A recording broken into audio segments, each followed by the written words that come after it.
তুমি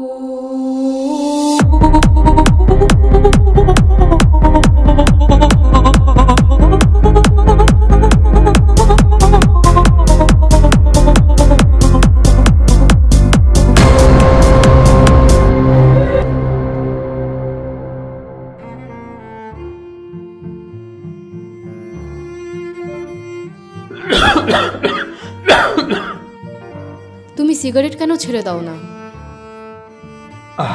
ছেড়ে দেব। কবে ছাড়বে? বিয়ের কত বছর হয়ে গেল, তোমার অজুহাত শেষ হয় না। দেখো, মরে যাব না এত তাড়াতাড়ি। হ্যাবিট ছাড়তে সময় লাগবে। দেখো, তোমার কাশি কত বেড়ে গেছে। ডক্টরও বারণ করেছে তোমাকে এত স্মোকিং করা থেকে। দেখো, তোমার কাশি কত বেড়ে গেছে। ডক্টরও বলেছে এত স্মোক না করতে, না হলে তোমার শরীর আরও খারাপ হবে। তুমি কখন আমাকে সিরিয়াসলি নাও না। আমার ব্যাপারে না হোক, নিজের মেয়ের ব্যাপারে তো ভাবো। মেয়ে বড় হচ্ছে, কমসে কম ওর ব্যাপারে তো ভাবো। এখানে মাঝখানে মেয়েকে কেন টানছো? আমরাও তো তোমার সাথে সাথে প্যাসিভ স্মোকার হয়ে যাচ্ছি।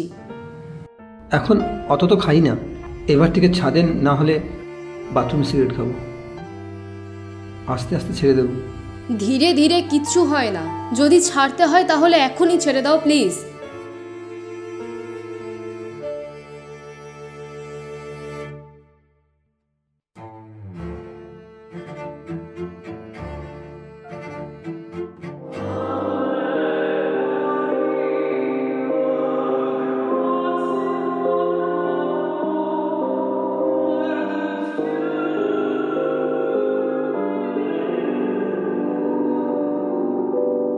শোনো,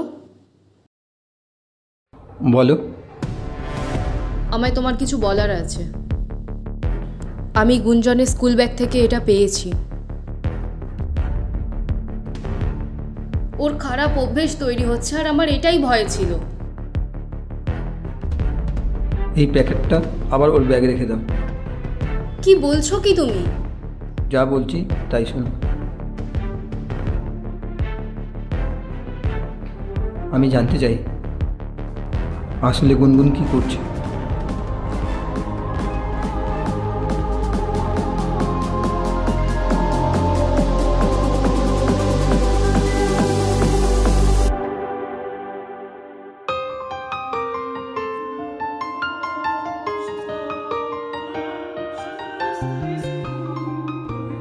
গুনগুন, এখানে আসো না।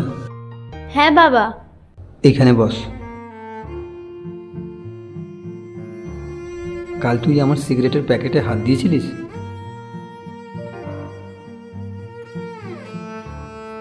ভয় পাস না, বল। আমি কিচ্ছু করিনি। হ্যাঁ আমি জানি, আমি সিগারেট খাওয়া ছেড়ে দিয়েছি। সত্যি? হ্যাঁ। প্রমিস? প্রমিস। শরীরের জন্য ভালো নয়।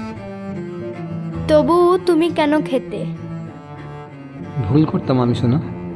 ভুল ছিল তাও সিগারেট খেতে? আমার বাবা সিগারেট খেত, আর আমি এটা শিখে গেছিলাম।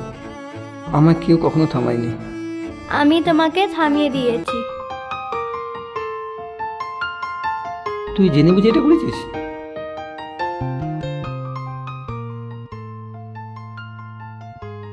কত বড় আর বুঝতে হয়ে গেছে আমার মেয়ে।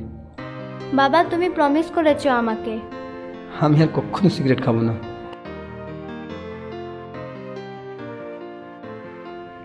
কবিতা, তুমি একদম ঠিক ছিলে। যদি আমাদের কিছু ছাড়তে হয় এক্ষুনি ছাড়া উচিত। আমি আজকের পর আর সিগারেট খাবো না। আমরা যেটা হই, আমাদের বাচ্চারা সেটাই হতে চায়। আমরা ওদের জীবনের হিরো।